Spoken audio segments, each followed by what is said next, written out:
I'm Hancock of the India USA ICC, also a member of the Rotary Club of Washington, D.C. in the United States, Rotary District 7620.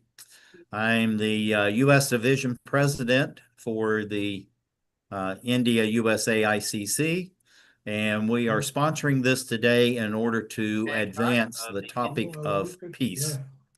So if everyone could mute, and then we'll let you turn your microphones back on when we introduce ourselves for our 30-second elevator speech. Vijay, why don't you introduce yourself, please? Thank you, Dr. Sam. Good morning, good evening, friends from across the globe. This is Vijay Kevalramani, the India section head of India USA ICC and the Deputy National Coordinator of Rotary ICC India. I welcome you all to this meeting, the 17th meeting of the India USA ICC after it has been revived a couple of years back. And this is about me. Now, I think we can go for introductions, Dr. Sam. Okay. All right. Let's go ahead.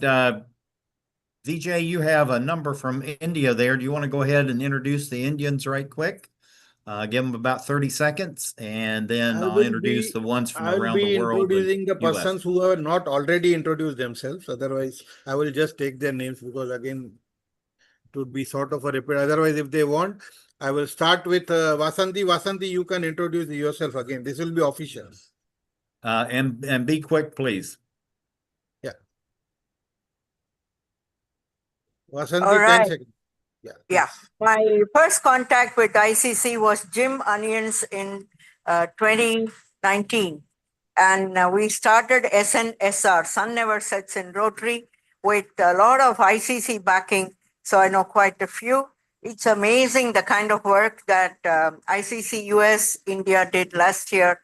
And it's my privilege to be here with you today. Thank you very much. Thank you. Rajendra ji, please introduce yourself. Yeah, I'm Lieutenant Rajendra Ruya from 3141 Mumbai.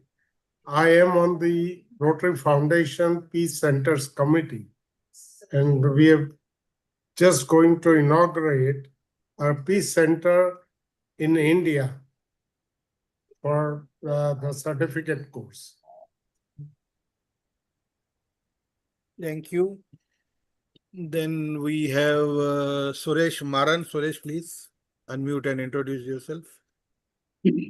Hello, I am Dr. Suresh Maran from Rotary Club of Karur, District 3000. I am an active member of India Peace Action Group and also an active member of Rotarians for elimination of nuclear weapons. And I am very keenly interested in peace-related activities worldwide. I study, I do research on human relations and its applications to peace-related activities. Thank you very much for the opportunity. Thank you. Mukesh, please unmute and introduce yourself. Hello everyone, myself Mukesh Parmar, RI District 3055. I am Chartered Secretary and Executive Director. I am also Coordinator of REGMI Chapters India. Also working as a Secretary RFEW India Chapters. And professionally, I am working as a neuropsychologist. We are just completed 1 year in Rotary world. Thank you. Thank you. Malti Kalmadi, can you unmute and introduce yourself?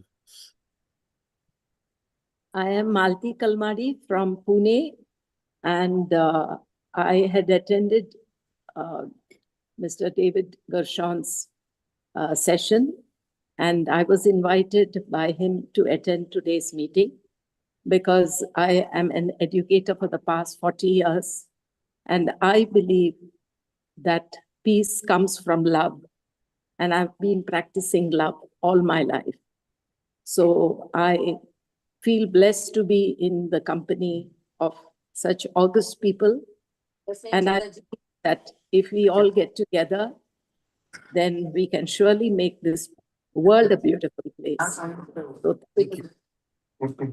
Arini, please unmute 10 seconds, please. Please be quick. We don't have much time. Yeah. Hello, everybody. I'm Arini Ghosh. I represent District 3191, Bangalore. So I'm on the international services team and happy to be here and listen to all of you. Thank you. Thank you. Anil ji, introduce yourself. Anil Ghai.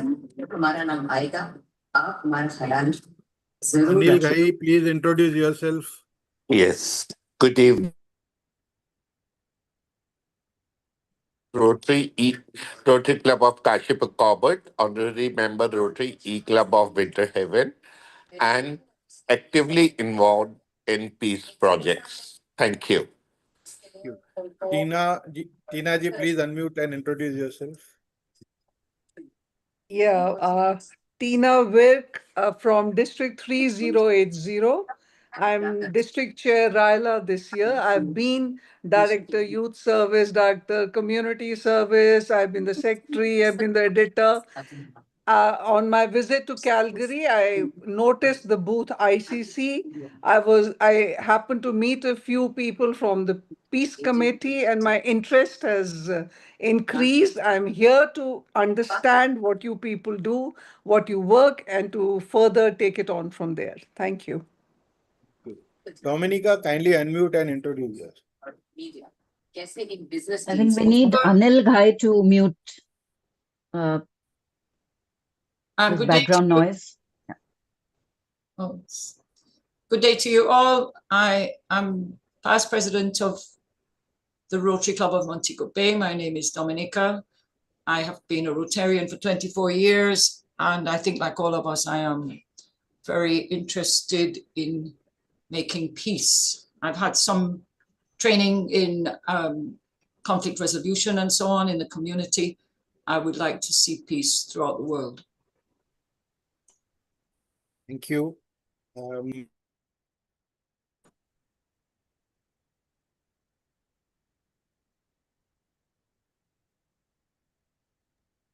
Maitrak, if you are listening to me, you can kindly introduce yourself. Maitra K. I think we... I'm Dr. Kuhu Maitra. I'm based in Washington, D.C. I'm part of the Rotary Capitol Hill of Rotary Club, and I'm the International District Chair for the 7620. I've been invited by Dr. Sam to attend this meeting, and the reason I'm attending is just to learn. I'm a health professional, to learn how we can integrate peace with health. Thank you. Biju, please unmute and speak. Yeah, good evening. I was introduced to peace by Vasanthi Ranganathan, and thanks to Dr. Sam for inviting me for this wonderful occasion so that I can learn more regarding peace. Thank you. I'm from Rotary Club of Chennai Sagar. Thank you. Over to you, Dr. Sam. I think all my side. Yeah, one more. Natalia, please introduce yourself. Hello, everyone. I'm Natalia Radovanskaya from Ukraine, have been the member of Rotary movement for 30 years.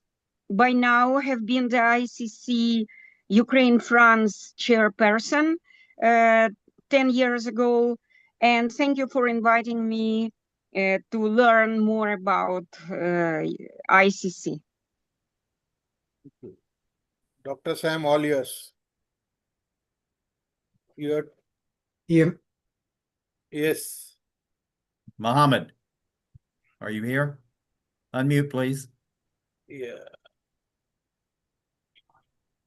Thank Yeah, you. Mohammed. Yeah, thank you. Thanks for Dr. Sam to inviting. My sound is here. It's clear, my sound? Yes, we can hear you loud and Thank clear. you, thank you. Thanks for Dr. Sam for inviting me to attend this amazing meeting. My name is Muhammad Alwiya, a dentist from Najaf city in Iraq. I'm the founder of Ishtar Center for Democracy Support. Our center works on strengthening democracy and promoting better political practice and fostering public awareness for democratic principles and universal human values in Iraq. The peace is the most topic that we needed in the Middle East and in Iraq at this moment. Thank you.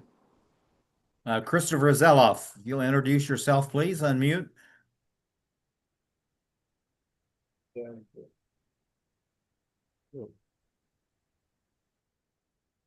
Yes.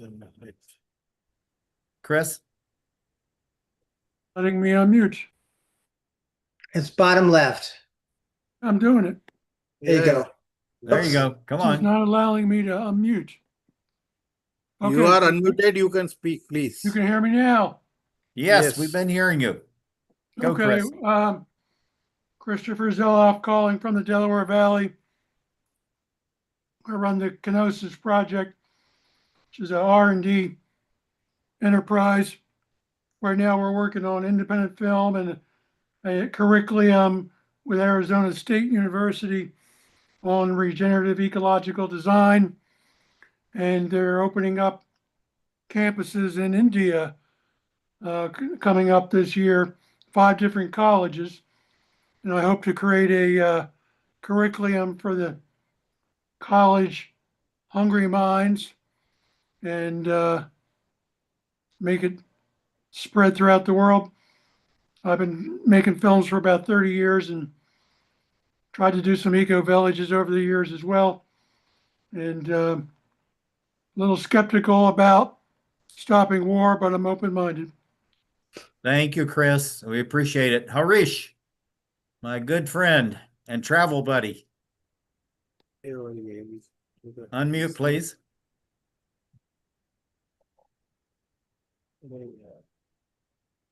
Yeah, Harish, please. Okay, thank you. My name is Harish Murthy. I'm with the Rotary Club of Irvine in California, currently the DISC for District 5320, and now very active associate of Dr. Sam. We've had participation and engagement with the Peace Walk in India recently. Look forward to this session with David. Thank you very much. Thank you. Richard. Thank you very much, Dr. Sam. I believe that we can end war and settle our conflicts peacefully. I'm Richard Denton, a retired country doctor and Rotary past district president up here in Sudbury, Canada. I'm a former mayor, past co-chair for North America for International Physicians for the Prevention of Nuclear War. And I'm happy to be here and to listen to David. Thank you. Thank you very much. Donnie Shaw, our president from Rotary Club of Washington, D.C. Hi, Donnie. Oh, you got me falling behind some tough cookies here, Dr. Sam. Of course, I'm your guest. My name is Donnie Shaw. I am the president of the illustrious Rotary Club of Washington, D.C. I want to first say I agree with one of the Rotarians that mentioned earlier that it takes love to get this stuff done. I am now a new fan of Chris, who's a film director. I have a passion for film producers, and there's power in film. I'm here to learn more about ICC and to support Doc as the club supports him. And I'm gonna tell you, I need a Rotary backdrop, Doc. Let's talk about that offline. I joined Rotary. Yeah, I joined Rotary in 2003, and my specialty is youth development. And right now I'm concentrating on peace among our youth here in Washington, D.C. through our committee called DC Peace Initiative Committee, better known as DCP. And thank you. Thank you, Dr. Sam, for inviting me Thank you for being this here. party. Jean? We're going to have to pick up our pace. Jean? Jean Ball. Unmute, please. Yes. Good afternoon. Happy to see you. I am from the Rotary Club in Kiev in Ukraine. At the moment, I am based in Germany. I have been involved in a program training women in Donbass in the front area for peace, how to address conflicts, and now I am helping program telemedicine. Doctors from Germany are talking every week online on site with doctors from Ukraine to help in wounds, to help to solve the problem of wounds. As you can imagine, they are thousands of wounds to be treated. And so, yes, that's what I'm doing. And of course, locally, I'm involved in helping the Ukrainians to find a place to live, a job where they can work, and to get their kids to school, and to talk to local authorities. So roughly that's what I'm doing. Thank you. What I would like to do, I'm going to make an executive decision. We have people really coming on more and more all the time, David, but we need to make sure that you have a chance to present your presentation. So we'll catch up with everyone later for short introductions. I want to introduce David Gershon. David and I first met back in 1985. 1985. He was talking about his first Earth race torch, peace torch race and run around the world. And I was very intrigued with what he's doing. And fast forward with Larry Strober, who reintroduced us in Calgary at the 2025 Rotary International Convention. And David, it was great to reconnect with you. David's the founder and CEO of Empowerment Institute, and he has many other organizations. World-renowned writer, author, and lecturer. And also, I'm throwing in here worldwide traveler, explorer, and speaker. And this will all come out in his presentation. He's going to talk about Peace on Earth by 2030 moonshot. But in his first run, he met about 25 million people by voice and by face in 62 different countries. And so having this diversity of nations here today really is an extension of what David has been doing since those very first years back in 1985 that we met. And he helped raise money for UNICEF. He's done so many other things. But David, I'm going to turn it over to you, and it's now in your good hands for the next 30 minutes. Thank you, my friend, and welcome everyone to this session. Some of you I already know a little bit. Larry's been on this journey with me for a bit. Richard Denton, welcome, who's played the peace game several times. And new friends, I look forward to connecting with you a bit. Malati, thank you for coming and being the representative for love. Someone has to be willing to speak to love explicitly, and thank you for being willing to do that. So it's an honor to be here. I am a freshly minted Rotarian, by the way. I wasn't a Rotary person before I started on this journey, but I've got inspired by the good works that Rotary is doing, and now I am part of the tribe. So it's a pleasure to be part of this community of people committed to peace, committed to really making an impact in the world, and having global impact capabilities across the world. So it's great to be here. So I want to share with you two things. I want to share with you some slides on what we call the Peace on Earth by 2030 moonshot. It's a big idea, and we see Rotary as a central part of this idea. The second thing I want to do is share with you the actual peace game, which is an app, so you have a sense of actually how this thing works, and then we'll have time for questions or comments. As part of this, I want to introduce the notion of the Rotary peace game. Sorry? Ahmed, could you mute, please, sir? I'm sorry. Yeah. No problem. We'll introduce you. Part of this, I want to share with you the idea of what we call the Rotary peace game, which is an adaptation of the peace game for Rotary meetings, and for the ability for Rotary clubs to be able to use this tool both to grow the capacity of Rotarians in your clubs, but also to have greater impact in your communities using this platform, as well as being part of the larger moonshot idea of what we call peace zones. So with all that said, let me share with you the slides, and then we'll go from there. Can everyone see the slides? Raise your Yes. hand again? Good. Okay. So Let me just get this into presentation mode. Bear with me a moment.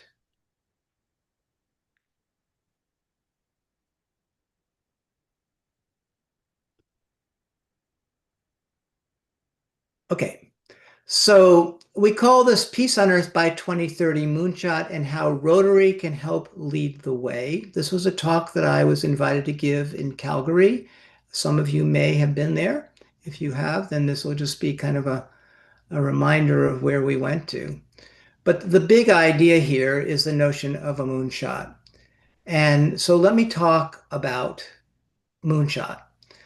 Some of you may know, in 1961, the President of the United States, President John F. Kennedy, set out the country, and to some extent the world, to go on a grand adventure called going to the moon. He called it the greatest adventure humanity has ever embarked upon. And I think we're going to take that to the next level. I think the greatest adventure humanity has ever embarked upon now is peace on Earth. So not the moon, but Earth. And how do we actually achieve what seems to be an impossible aspiration? I don't think it is at all impossible. I think it's quite doable, but we have to have a mechanism to enable that. And we have to have a pathway to move that forward.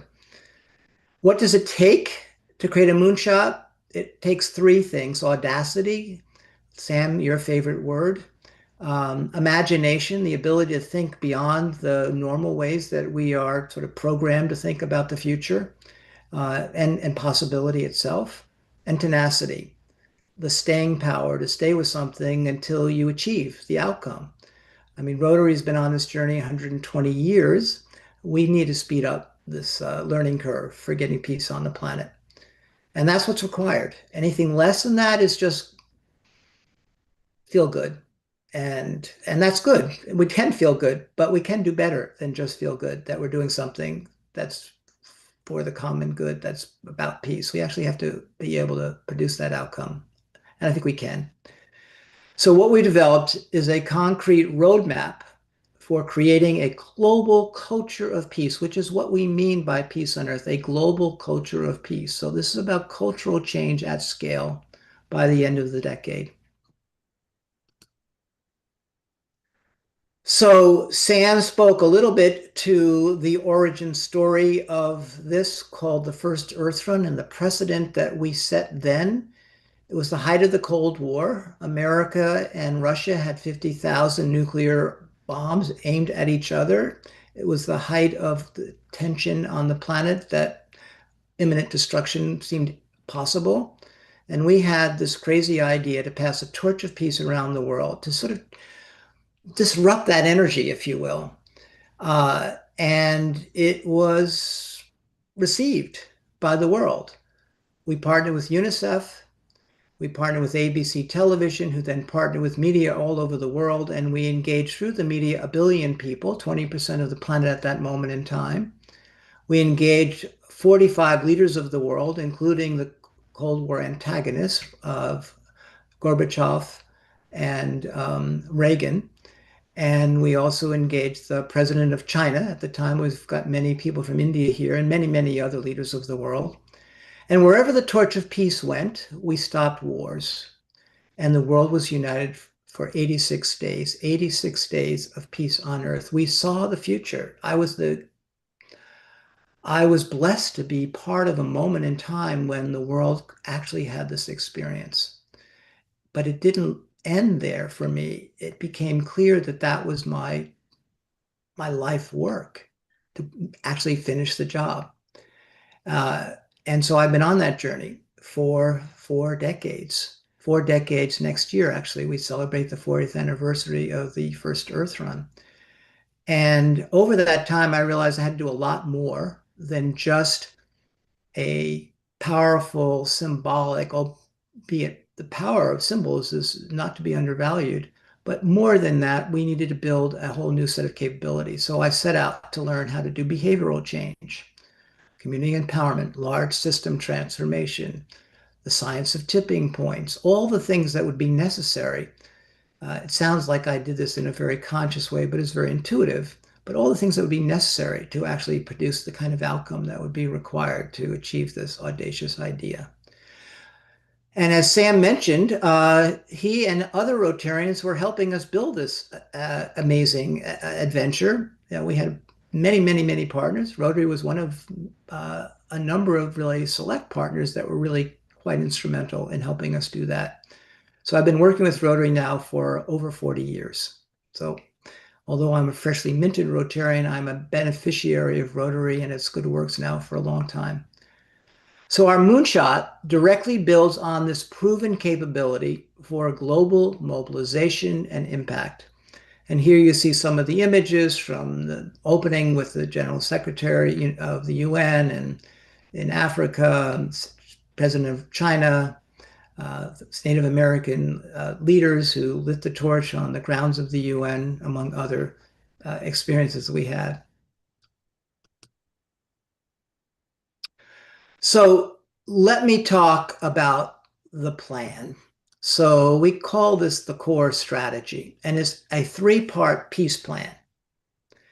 And it has a theory of change that says we need to weave together individual transformation, the ability for an individual to learn how to be a person of peace, to learn the practices of peace in one's life and influence others in one's life with that knowledge and those skills.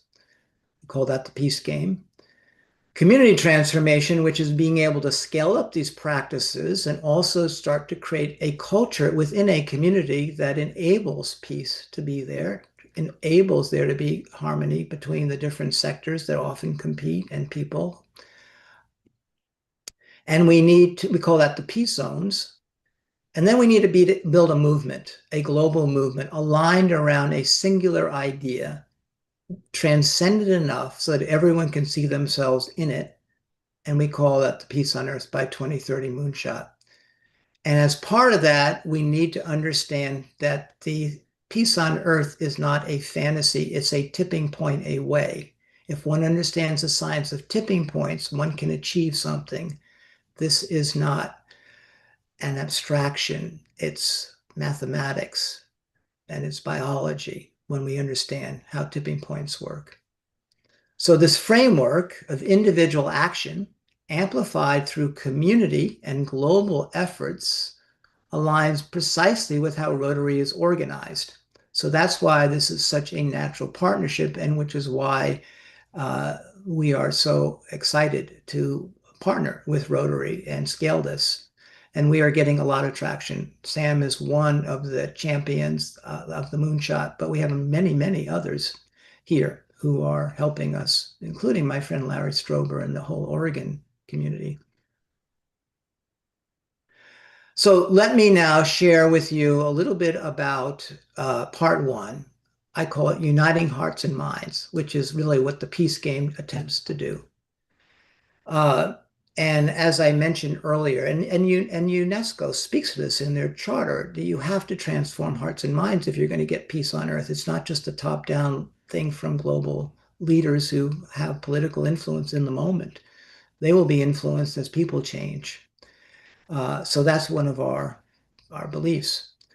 And what it requires is actually people understanding the practices of peace and applying them in their lives, in their communities. And so we built this thing we call the Peace Game, which is an empowerment platform to enable people to develop these practices. What I will say about the Peace Game, as I move into that right now, is that it wasn't something that came out of my mind as a good idea. Each of these 7 practices, was what enabled the Earth Run to be successful and have peace on Earth for 86 days. We then distilled them sort of through an empirical process, really, of research and development as we did the Earth Run, and distilled them into these 7 practices, and then really built out these practices. So they're transformational practices. You apply them in your life becomes the game. You start to move through your life through the lens of oneness or unity or cooperation or abundance or love or faith or empowerment. And you get transformed through that process, and you become transformed into an agent of change. So we've been piloting this over the last 5 years with some 3,000 plus people who've taken some 70,000 peace actions across 608 cities in 67 countries that have impacted some 4 million people. Among those 70,000 peace actions, 4,000 of them have come from Rotarians, and several hundred Rotarians have played the game, several of which are here today. So that's a little bit of our history, but let me take you on a little bit of a ride and just weave together these 7 practices so you have a sense of them. So the empowerment practice is building you as an agent of change. This is about capacity building. For some 4 decades, our institute has learned how to build capacity around empowerment skills, the agency capability. How does one enable someone to build a sense of agency and be effective as a change agent? And I also wrote a book on this topic called Social Change 2.0. So this is a deep dive in this practice into the art and the craft of empowerment for yourself and others. Then we move into what we call the peace building actions: oneness, unity, and cooperation. So oneness is really learning how to befriend the other. Our world right now is a function of the fact that we've been trained, enculturated to other. We other by race, we other by culture, we other by religion, we other by socioeconomic status, we other. So this action requires you to befriend those who you would other. For whatever the reasons, you do that. We also other by politics. All these actions are demanding that you go to a place you haven't been before. We call it the growing edge. So it's a transformational platform by virtue of that. The second of the peace building actions we call unity, which is learning how to celebrate that which we share in common. That moves us from the belief system of division to unity. And we find that which we share in common rather than looking at what we are divided by. The third of the peace building actions we call cooperation, which is learning how to work together for the common good. The easy thing is to try to do good. The harder thing is to try to do good in partnership with others so we can get a better outcome than we would on our own. That is not how we're organized. We tend to be very siloed in our approach to change. This demands that we learn how to cooperate together. So this action gives you the chance to find others around which you share a common aspiration and to work together for the common good to enable it. Then we move into what we call the field building actions, this third element of the larger peace strategies that are necessary to get peace on earth. There are proponents of all these strategies out there in one form or another, and what we've done is woven them together. So this is abundance is learning how to give your time or your money to peace activities that are furthering what in Rotary land sometimes might be called positive peace, and as opposed to focusing on what's wrong, but what we want and how to get there. So furthering activities that move forward oneness, unity, and cooperation through your time and your money. So literally building the field of peace. Action 6 on love is really about the idea of what Greeks call agape love, love of humanity. And this is using the power of intention, of prayer, of visualization to further create what we sometimes call a field that enables this to start becoming how people just show up by virtue of the intention we set. Ultimately, peace on earth by 2030 is an intention. So it very much works from that space. And the last of the actions, which we call movement building, is called faith. And this has got 2 levels. One is this is the action in which, based on your experience of the other 6 actions of the peace game, you invite others to play the game so we can grow and get the numbers that are necessary to create this. But it's also building faith in oneself, that one can have impact, faith in one's fellow human beings, that we can work together to produce outcomes that we currently can't see. It requires faith. Faith in the future, faith that we have a future, faith that peace on earth by 2030 is possible. So those are the actions that we have. If time permitting, I'll show you the app that unpacks these a little bit more. We then move into part 2, peace zones. So I saw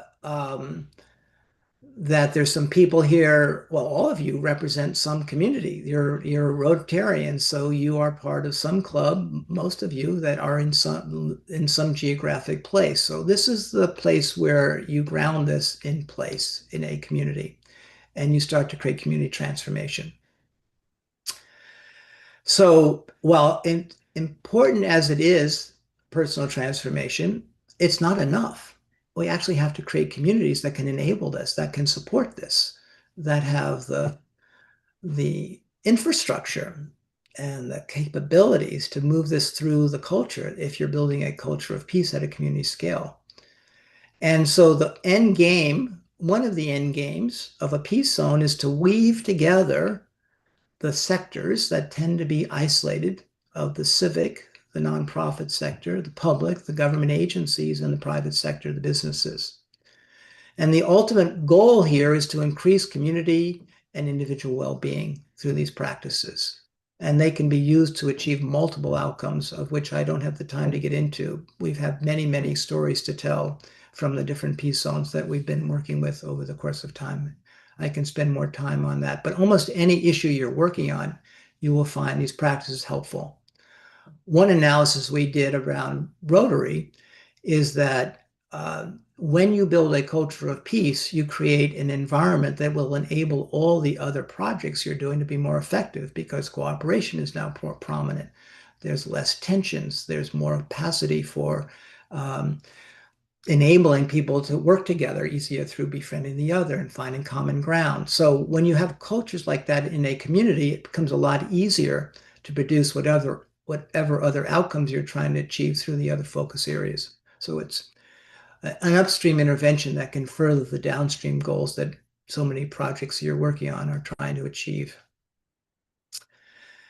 And then we move into what we call the process of scaling. So this is where the rubber hits the road. It's not enough to just build these projects isolated. You actually have to scale them if you're going to get impact at the levels that we aspire to. And there are 10,000 cities in the world based on the work of a number of different institutions.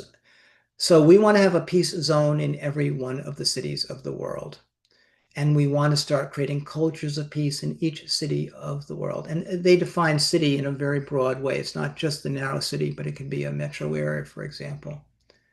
And the goal here is to integrate these practices so that you tip them into new societal norms. People just cooperate together here. That's how we do things. We befriend the other. That's how we do things. Right now, the social norms are the opposite. And so when you start to introduce them and weave them in, you begin to create new social norms. This is not easy to do. This is hard work. Peace on earth is not for the faint of heart. A peace zone is not for the faint of heart. Only serious people will take this on who really are serious about change. But if they are, we have a handbook and decades of work that this is built upon based on our institute. So we provide the training, the resources, the support to be successful. And just recently, I'm proud to announce, as of like 2 days ago, we formally announced the Rotary Peace Zone Leadership Corps, which will be launched next year. I'll say more about that. It'll have 2 places where the training will take place, a year-long certification program on how to build a peace zone. My friend and partner, Al Jubitz, is funding this, and we have a number of different leaders in Rotary that are wanting to promote this and scale this across all of Rotary. I hope to see India play a big role. I know Sam wants to get one going in Washington, D.C. We've got plans all across Oregon. So more to be said on that, but that's part of the plan. So now we get into the third part of the moonshot, which is building a collective movement, igniting a global movement, something that I gained some good experience with during the first Earth Run and other initiatives that I've done since then. Because you have to have a movement. It's not good enough to do this in isolation. It has to be something collective and big enough to unite humanity, as the first Earth Run was, passing a torch of peace around the world in 1986 at the height of the Cold War, galvanized the world, and we got the world to play and engage, and it was quite remarkable to watch that happen. We can do that again. It requires us to work with individuals, organizations, communities around a shared vision. This is a lot around what I call symbolic intelligence, learning how to work with mythic symbols like a peace torch, a peace pole. It's about shifting narratives. It's about the power of media for mobilizing action. We plan to launch a feature film based on the story of the first Earth Run we called Peace Fire. We plan to have annual relay events on Peace Day, little mini torch relays across a city over that day. Hopefully next year we will launch that. And many, many strategic partnerships. Rotary would be a lead partner, a strategy partner, and a scaling partner, but we have many, many other partners. We're now partnering with a group that is a spinoff of the World Economic Forum, which has some 1,200 leaders coming together in November who was looking to partner with us, African Union. It goes on. So when you put it all together, you start to move into the space of what I call the science of tipping points. This is a science. This is a mathematical process. When you hit a certain number of people and you align them around a certain set of practices, you call it field building, if you will, in some of the sort of quantum science knowledge, sort of languaging, you can tip a consciousness. So imagine a certain number of fireflies coming together, and at a certain moment in time, they light up a forest because you've hit a certain tipping point. And there's not a lot. It's 1/2 of 1%. So that's 40 million people. And 1/2 of 1% in a community is how you start tipping communities. So our goal is to establish 10,000 cities and tip them through this process. And here's where it gets really interesting for Rotary. For 120 years, Rotary has been on the journey to create peace on the planet. And they have built a network. We have built a network of 46,000 Rotary clubs across 200 countries.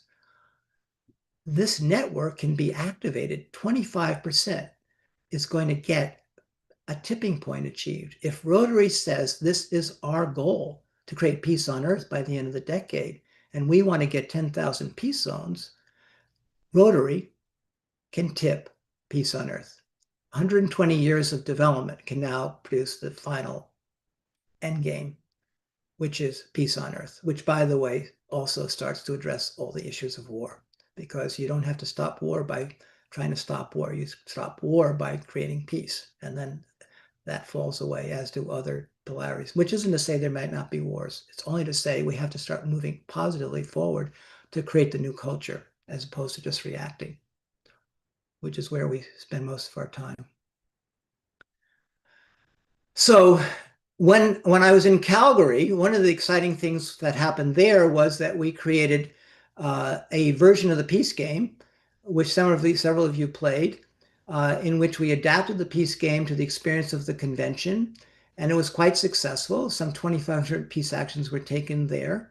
But what also came to me was, David, why don't you take the peace game to the Rotary meetings? It'd be a lot easier than to get all these Rotarians to come to your peace class, which is a finite moment in time. Create a version of the game for Rotary clubs, which is what we've done. This is called the Rotary Peace Game Guide, and it weaves the peace game 7 actions into your meeting, either before the meeting, after the meeting, during the meeting, or another day. It can be done by the whole club. It can be done by a peace committee or whoever is interested. It weaves in the 4-way test, so every one of the 7 actions now actually furthers your aspiration, our aspiration as Rotarians, to implement that ethos. And it furthers your ability to strengthen the attraction of people to be a member, because this grows them as individuals. It gives them something that makes them stronger and better as a human being. And it gives the club new tools to help implement their projects. So more to be said on that. For those that are interested, the pilot begins this fall. And the training to become a peace zone leader begins this January. So we can get into some of the next steps there. So let me close by saying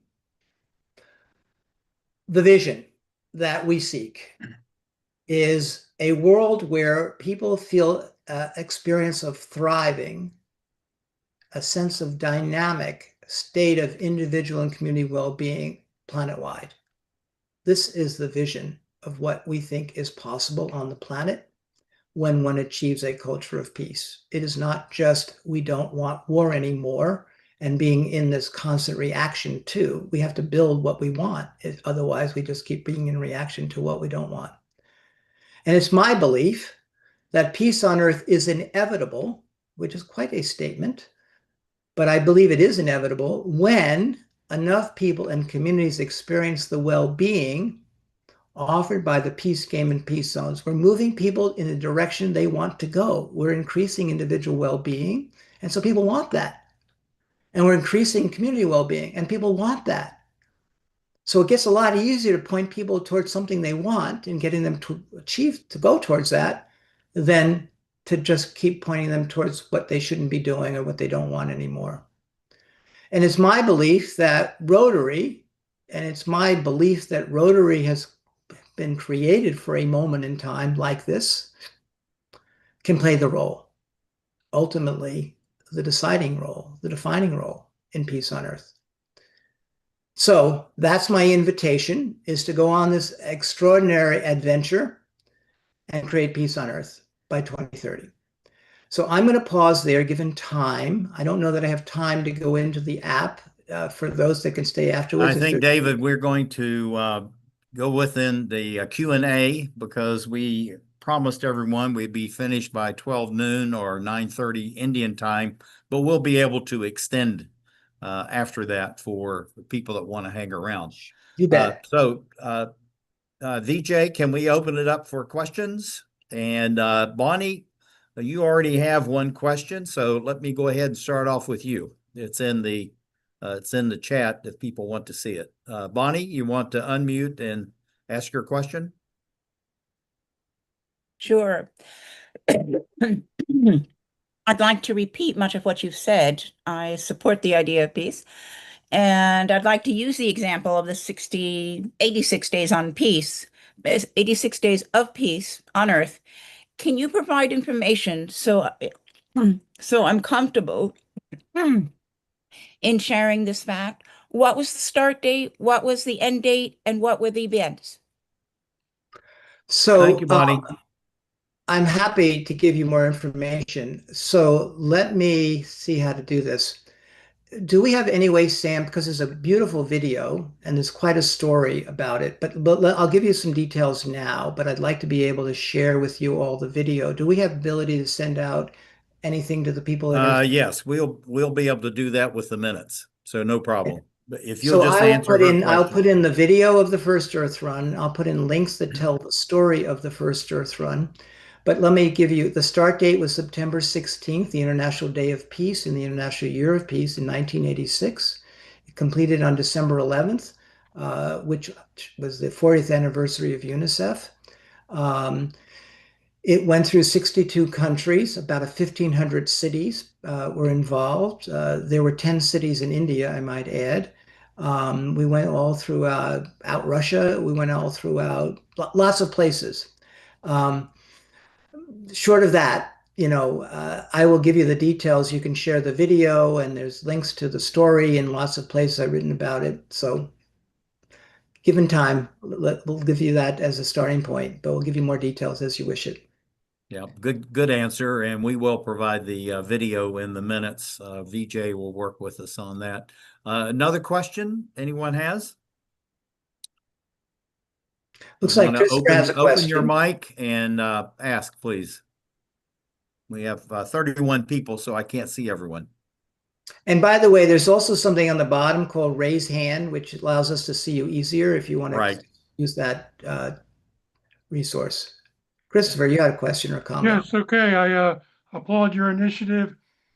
I've been involved with connected projects through the work of Buckminster Fuller, this idea of living versus killing, and of course, the Sustainable Development Goals that are articulated by Jeffrey Sachs and the Earth Institute up at Columbia.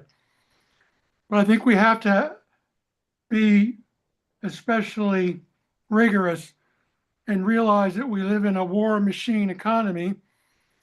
Chris, you got to have a quick question because we're going to be ending. How are you going to address the military industrial complex that has $150 billion in annual contracts and pretty much running the country right now?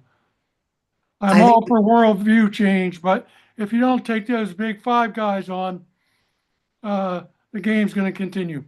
So Chris, let me put that in the top 5 of belief systems that have to get transformed or problems that we have. But let me speak not to that issue directly. Let me speak to the issue of change itself on the planet and how change works. In my experience,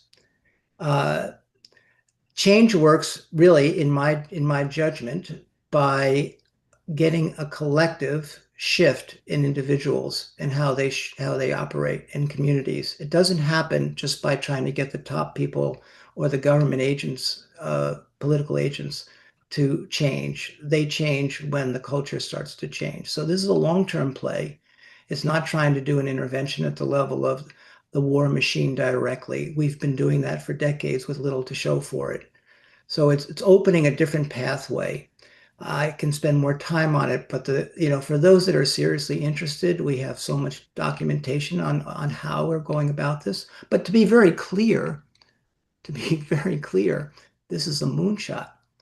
This is not something that's going to be easy to do. That's why we call it a moonshot.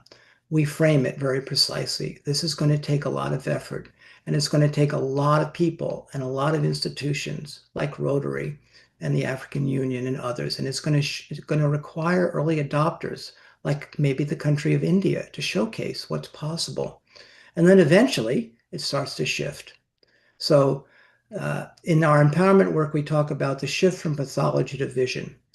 So pathology is around focusing on what's wrong and how to fix it, which is where 95% of change is focused. And vision is focused on what we want and how to create it. Focusing on pathology is your solutions are defined by the problem. Focusing on vision, your solutions are defined by your imagination. So we're opening up imagination, one of the 3 criteria for moonshots. Thank you, David. Natalia? Yeah. Your question, Thank you, please. David, And for these questions have to be very short, very specific. Yeah, right, Okay? right. Request to thank you David for also, this. please be crisp, please. Thank you for this wonderful presentation. It is well structured, but I did not hear the word ecology. In my vision, in my understanding, if ecology is thriving, then it is easier to bring peace. Do you think ecological joint cleanings of the oceans, of the forests, of anything could bring more people, involve more people into peace platform and this movement?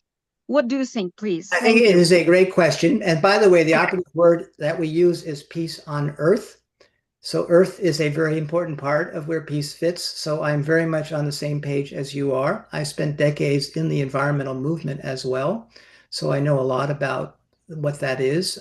Again, if you do some research, you'll see all the work we've done in that space. But what I will say is this. We didn't talk about many different issues. We didn't talk about social justice issues. We didn't talk about women's empowerment issues. We didn't talk about many of the 6 focus areas of Rotary, for example, all of which are critical. What I believe about this is that it's a leverage point. Creating a culture is a leverage point, because if you build this culture, then the other elements can be more effective and successful than if you don't have this. So you have more capacity for cooperation in the community than if you don't. And all the other important issues that are out there can be better addressed. So that's why I see it as a lever. I think Rotary has always said all the projects that are going on are sort of peace projects. I would frame it a little bit differently. When you get peace, particularly a culture of peace built, it could enable all the other projects to be more effective. So that's how I hold it. But the answer is yes, of course. We have to work that, and we have to build platforms that can enable all those to be more successful. Thank you, David. Rajendra ji, Richard, yes. you're up next. Thank you very much, Dr. Sam, and to David. Can you just explain how this program will work in Rotary clubs? Thank you, Richard. So I spoke to that a little bit, but let me unpack that a little bit more. So the idea is that the Peace Game is 9 meetings. They are divided into, we've adapted the 2-hour format, which is what Richard participated in, which was weekly. Every Wednesday, for example, it was 12 to 2. We still have that format available for anyone who wants to play the Peace Game in the global context, which will be in October 15th through December 10th. So those that want to be part of that are welcome. But if you want to bring it to a Rotary club, we took that and we built it into a 45-minute meeting format. The first minute is really to align and have a meditation to get one centered and get the group focused on inner peace, if you will, and getting resonance happening. The next 15 minutes is really focused on finding out what happened from the last action. So you do an action in meeting. So you debrief the actions that got done in the last meeting. And you also see how the group's doing vis-a-vis that action on oneness or unity. And then you have a 30-minute segment where the groups are divided into 3. And there's a 15-minute meeting where they share what they've done and get support from one another. And then they plan what they're going to do next. There is going to be a onboarding for what we call Rotary Peace Game facilitators who will learn how to do these meetings. Once a Rotary Club has signed up, we are now getting ready to do the pilot version of that this fall. So anyone interested can reach out to me. And maybe, Sam, you could put in the chat my email address so people have access to that right now. Yeah, and we've actually shared that already, but we'll do it again in the minutes. So that's the process. It's a relatively straightforward process, and then it can be done either bi-weekly or weekly, depending upon how the Rotary Club wants to organize it. Richard, did that answer your question? Thank you. Okay, thank you very much. Okay, to hold good faith, we're at 12:02. We always try to end on time. We have 5 more questions already up. We'll answer Dr. those. Sam, these 5 we'll note it down and no further questions we'll take. That's what we're going to do. Let me close out. Rajendra ji, please. No. Yeah. Vijay, Rajendra, hold on just a minute. We got 3 people in front of you. So we're gonna end right now. Thank you. Actually, he had raised his hands physically earlier. Only afterwards he raised his hand digitally. So that's why I was giving him. He had raised his hand physically much earlier. I think so too. Thank you, Vijay. I actually had sent him a message asking him to use the icon to raise his hand. But it's fine with me. If everybody else is fine, he can go ahead and ask his question. No, I have a very small question. We have 30 Peace Fellows in city of Mumbai, and we are starting a new peace center near Mumbai where I'm involved. So how can we get involved, both of them or either of them, for your program? Well, it's a great question, because part of the motivation of the Rotary Peace Zone Leadership Corps was to help Peace Fellows find a next step after they graduate with Rotary clubs that help underwrite them who want to create peace zones. So one of the things we want to do very actively is weave this into either the curriculum directly or indirectly of a peace center. So I'd be very excited to talk with you on how we might do that together. There's lots of ways to do that. And it would be also great if there were peace zones in Mumbai or Pune where they could practice and get training for doing that. I would say many of these kinds of questions require one-on-one conversations. So if my email is available, you can reach out to me and we can figure out more precisely how to do that. Thank you. Thank you, Rajendra, for asking your question. and we'll have the follow-up information. I just want to say, if anybody needs to leave, we thank you for being here.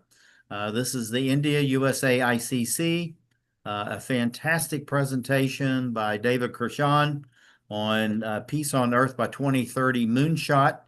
We're going to be back on the 11th of September. It'll be an hour and a half program, and information will be going out to everyone that's here today. So that's a formal close. Now we're going to go to Harish, and we'll just continue on. Dr. Sam, 3 people were already there in line, so let them finish. We had assured them that their questions would be heard. Harish, Harish, and then it's Sam, can I just build on something you said? Yeah, go ahead. The meeting on September 11th is going to be a deep dive into applying this in your Rotary Club, and being part of the Rotary Peace Zone Leadership Corps. So it's going to be very practical for those that want to take the next step. The idea was we could just lay out the big picture here today, but for those that are interested, it'll be 90 minutes. So it'll be both experiential as well as, really helping you take the next steps to be part of those 2 opportunities. Okay, Harish? I actually put my comment in the chat, so it's not a question per se, so it'll be there on the chat. I just want to thank David for what you do, and I'll be happy to be, I guess you might say, an ambassador on the West Coast here in California, and definitely will be there for the next session. Thank you very much, David. Harish, thank you. We would love you as an ambassador on the West Coast. We need the West Coast. So I'm happy we have an ambassador. We have an ambassador on the East Coast in Sam, and now it's good to know we have an ambassador on, well, actually, to say that. We've already got Oregon, but we could use California for sure. Larry. Harish was with us on our Pathway to Peace walk that we had in India in March. So he's motivated to continue this work that we're doing. And actually, we're going to go back in November and start working on the Peace Groves, which is part of that. Gopi, you're up, sir. Good to see you here, and thank you for coming in from Chennai. Thank you, Sam, and thank you, David, for a wonderful exposition. I just have one question, which is an extension of what Richard Denton, I think, was asked. If you have a template of this Rotary Peace game, please share it with us, and I'll try to see how our club can be involved. So that's one thing. And then just before I would like to commend Christopher Zelov for his observation, which was spot on. Please go ahead. Yes. I mean, what I would say about the Rotary Peace game is that we have a 24-page guide, which we can make available. And we also have a podcast that describes it quite effectively. And we'll make that available in meeting notes as well. So that'll give you the answer to your question. And I also want to thank Christopher for putting the challenge on the table, right? We do have some work ahead of us. This is not a walk in the park. So not just that issue. We have many issues. We have just the polarity on the planet at large to address. We have the political systems to address. So there are many complex issues on how to create change that we have to address. It's my belief, however, that we can create a process to address those effectively. But it's not easy, and it's going to take a lot of people and a lot of effort to do that. And if we get aligned, we can produce outcomes that we currently can't imagine. So, okay, Gene? Yes, what interests me most is implementation and communication. In other words, how do you implement practically? How do you address the challenges? And communication, how do you share successes and failures by being active for peace? I think those are 2 important aspects. So let me be really clear. We have a lot to learn that we don't know. A lot to learn that we don't know. But the way we learn is by trying ideas out, having them well developed into frameworks, testing the frameworks, iterating on them based on what works and what doesn't work. That's how we got to where we are right now. For those of you that are seriously interested in social change, I invite you to read my book, Social Change 2.0, A Blueprint for Reinventing Our World, which really lays out this model called second order change, which is I didn't get into that per se. Maybe I'll take a moment on that, but let me just finish answering your question. So part of that is a community of practice. So when we set up our rigorous year-long training program, the Rotary Peace Zone Leadership Corps, there'll be a community of practice for people building peace zones to learn and exchange ideas with one another on what works, what doesn't work, and how to best integrate it into the different elements of a community's culture. So there's that. But let me take a moment to just take a step out of the details and up-level the conversation to something we call second order change, because I think this is worth understanding.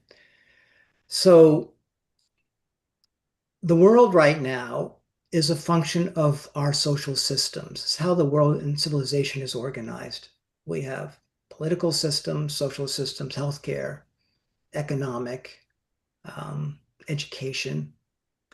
Those social systems are deeply stressed for many, many reasons, not the least of which is climate, but also many reasons these systems are stressed and they're underperforming or broken compared to where they need to be. When they're underperforming, let's say the political system in Washington, D.C., is a good case study in the U.S., they start to oscillate, they start to become unmoored from that which keeps them in place and break down. That's the state of the world right now. A bunch of systems that are breaking down or broken or marginally functional. And there are lots of people that can analyze every system and tell you why. There's a whole vocation, a profession of people that do analysis of broken systems and tell you why they're broken. They don't really know how to get them different, but they can certainly analyze them. However, when a system breaks down and becomes unmoored from that which keeps it in place, it can also break through to a higher level of performance and social value because there's nothing keeping it in place. Our world right now is malleable because there's so much deconstruction going on right now, which allows for a reinvention process. That's called second order change. And that's the book I wrote, Social Change 2.0, Blueprint for Reinventing Our World. First order change, which is where 95% of change agents, maybe 98% of change agents focus, is on first order change. And there are four first order change strategies. Command and control, trying to get governments to do something differently. Financial incentives and disincentives, so paying someone to change or penalizing them if they don't. Awareness campaigns, telling someone what the right thing to do is and hoping they will do it. Many of us are told what to do. We often don't do it. So awareness campaigns are not producing the outcomes that people want. And the fourth one is protest. When you are dealing with second order change and first order change tools are the only tools being deployed, there's a big disconnect and we feel quite challenged about the future. What enables second order change, that is the heart of the Peace on Earth by 2030 moonshot, and what we learned about in the first Earth Run and all of our initiatives, is a compelling vision of the possible, something that pulls someone into the future, pulls them. You don't have to push them. They want it. A peace zone that creates community well-being, a peace game that creates individual well-being, and the means to achieve it. So that is what we've got is a second order change peace strategy. And for those that are seriously peace oriented, it behooves us to understand this notion of second order change and really delve deeply into the strategy.